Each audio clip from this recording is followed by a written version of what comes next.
It blooms around July, I think. A wild pink rose in here. Wild pink rose. Rose, kind of wild, right over there. This is the back of the property, Woody, where we went and walked through to find the pink stakes back here. If there's a tree junkie, this Yes. tree, there is a tree buried underneath here. It's an ornamental, it's a Genoa maple. Oh, That's yeah. what the leaves look like, and it turns bright, bright, bright red in the fall. It has little bright, bright red helicopters, we'll call them. Oh, yeah. Yeah. All right, we're following the path back to the back of the property. Jay was so nice to make a path for us. All right, this goes into the woods.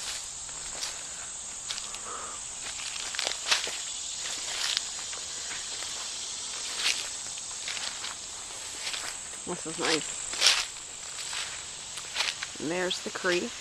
The property line comes pretty close up to the edge of the creek, right, Jay? It actually kind of touches it in a couple of places, but because the creek moves in and out.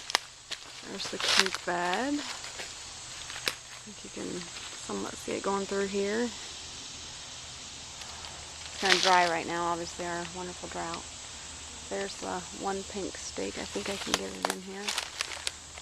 Right there.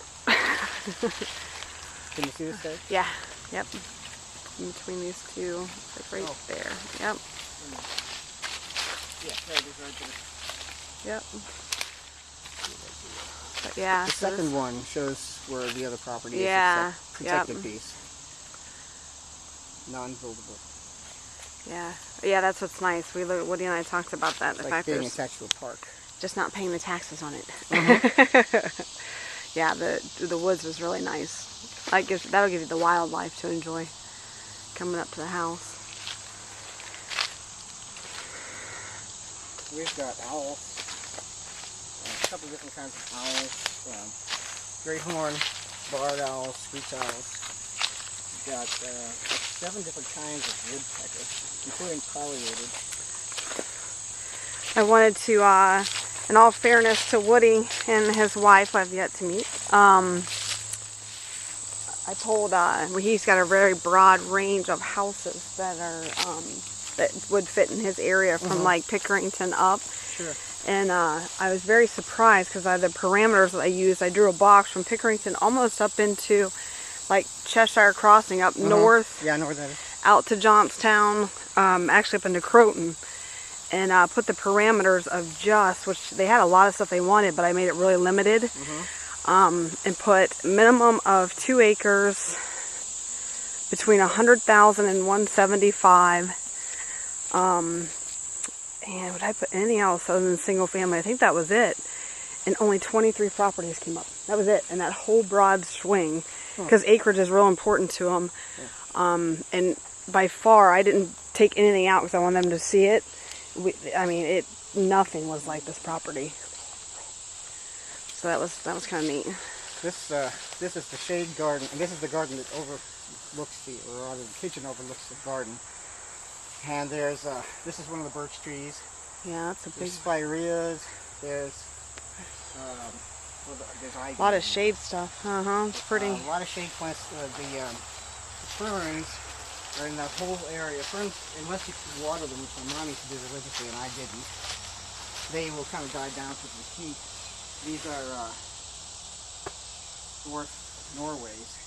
Oh yeah, I see them. And there's some, this is all wild ginger right there. Astilbes. This is a white azalea that's really beautiful because this is very blue in the spring when it comes up and you get that white azalea and the blue. That's pretty. And now you told me about this tree, which... This tree is a brandywine crab. It has by the kitchen window. Double pinks like a carnation. And they hang rather than just sit on the branch. They kind of hang off this little droop. It has fruit that is large. Unfortunately, this is the only, although I tell you what, there's one more brandywine out here, but most of the trees here, the crab trees, have tiny little berries. This one has bigger ones, they're yellow, But the deer will come up in the wintertime and eat them. Wow, right by the window. That's Yeah. awesome. These are all different kinds of daylilies. Over here, these are alliums. Little guys. that Little, bloom oh yeah, yeah. This time of year. A lot of these are rebloomers. There's penstemon. If you're into these things, yucca, obviously, and peony. This is immense. Very pretty peony. bed. Needs a little bit of maintenance, obviously, but who has time to do everything on 2 houses, right? But yeah, Right, yes. I think it's My it's mom, really pretty. They didn't buy this house till they were in their mid-50s, and she was in her 70s, and she took care of it. Yeah, wasn't- Woody and I she had a talked about job. the nursery and the fact that a lot of the stuff out here is because obviously loves plants and trees. So I think it's just it's a gorgeous property.